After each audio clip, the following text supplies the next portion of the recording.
Today, working on Pythagorean's Theorem again. And today we'll take the next step and start trying to find out one of the missing legs. So I'll have to do a little bit of algebra. This one right here, we need to understand that we're trying to find the hypotenuse. Okay? And the hypotenuse is the side that's on the opposite side of the right triangle. It's the side that connects to both of the legs. So we needed to know that a squared plus b squared is equal to c squared. Okay? And we have a few, or a little bit of the information right here. But essentially, the main thing I would do on this problem is draw a picture. Okay? Now we got really techie today, and I actually added a little picture for you. Oh, yeah. Yeah. But it says, on a child slide, the distance from the bottom rung to the top of the ladder is 6 feet. So I'm just going to draw this part right here.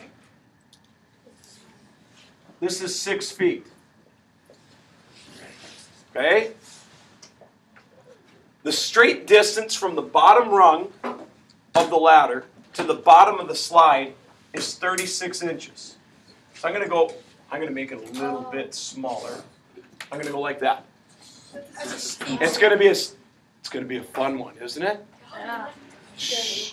Now, I'll wait. I'll wait. I'll wait.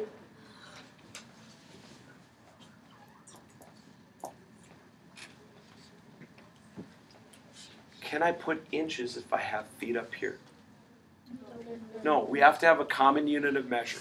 I either need to convert this to inches, which means my numbers are going to be really big, or I need to convert that 36 inches to feet. And it's 3 feet, right? So this is 3 feet. I'll wait. The more talking we do, the more we're going to wait. The more we wait, the less time you have to work on your problems. So now, we're going to assume that right there. Because the only way Pythagorean Theorem works is if we have a right triangle. We do not know this piece right here. And yeah, that would be a fun slide, wouldn't it? Yeah. I could do that. So now we need to know which one's A, which one's B, and which one's C. Our legs make up the right triangle. Okay? So we know that A squared plus B squared equals C squared. So in other words, 6 squared plus 3 squared is C squared. And this is C. C is always the hypotenuse. C is always the hypotenuse. And the hypotenuse is always on the opposite side of the right angle. And it connects to both the legs. Okay? So now we're going to go through. What is 6 squared? 36. Okay, someone tell me, why is it not 12? Thank you. Because Exponents is repeated. Repeated multiplication.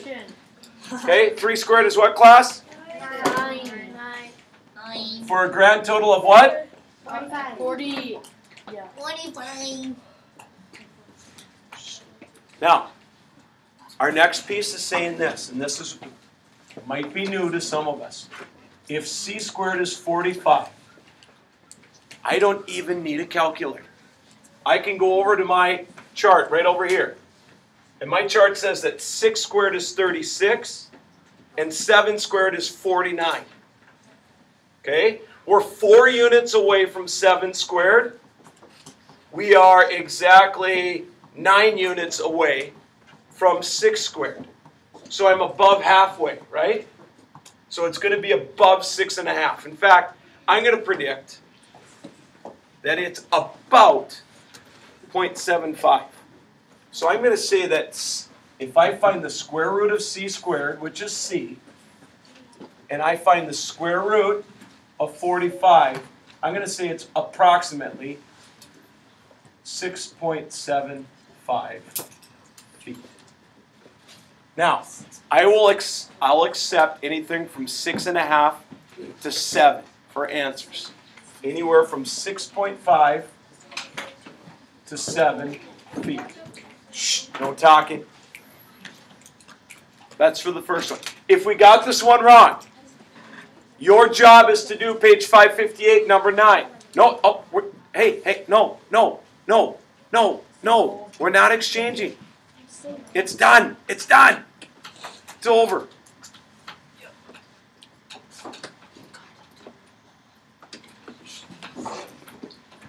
Now the second one. Shh. Oh, wait. Because this kid had so much fun with this slide. 25 years later, this kid said, you know what? I want that same slide for my child. So, this child, who's now the mother, decides that they want to build it, but they want it 1.5 times bigger. This goes back to similar figures. It's going to be 1.5 times here, 1.5 times here, and 1.5 times here. And we can use that distributive property to figure this out. If the height is 6 feet, but we want it 1.5 times bigger, we can distribute the 6. What's 6 times 1, class? 6. What's half of 6? 3. 9. So the new height is 9 feet. So I can draw my bigger version of this and say that I know that this is 9. That's one of the dimensions. Okay? Now, the length from the bottom rung to the end of the slide was 3. We want it 1.5 times bigger. 1 plus 0.5. 7. We get 3 here. Half of 3 is what, class? 1.5. What's 3 plus 1.5? This distance now is 4.5 feet. They have to run 4 feet every time. Now, the next one, the hypotenuse, the length of the actual slide. I'm going to be a little bit flexible because I said 6.5 to 7 feet. I'm going to find both 6 and 7 to give us a range of what I'm going to accept here. Okay? So if I find 1.5 of 6.5, one group of 6.5 is 6.5. A half a group of 6.5. What's half of 6.5? 3.25. So we're looking at about 9.75 feet. Now if I do the same thing for 7, which is the high end of our estimate over here, I do the same thing. 7 times 1 plus a half. What's half of 7, class? 3.5. So I will accept anywhere from 9.75 to 10.5 feet. Now, if you got that one wrong, we're going to move. You're going to have to go back to page 302. That's similar figures, and you're going to do number 3. I'll collect any homework quizzes that are perfect scores. Don't hand them back yet. If you have a perfect score, the person that corrected has to bring it up to me. Okay?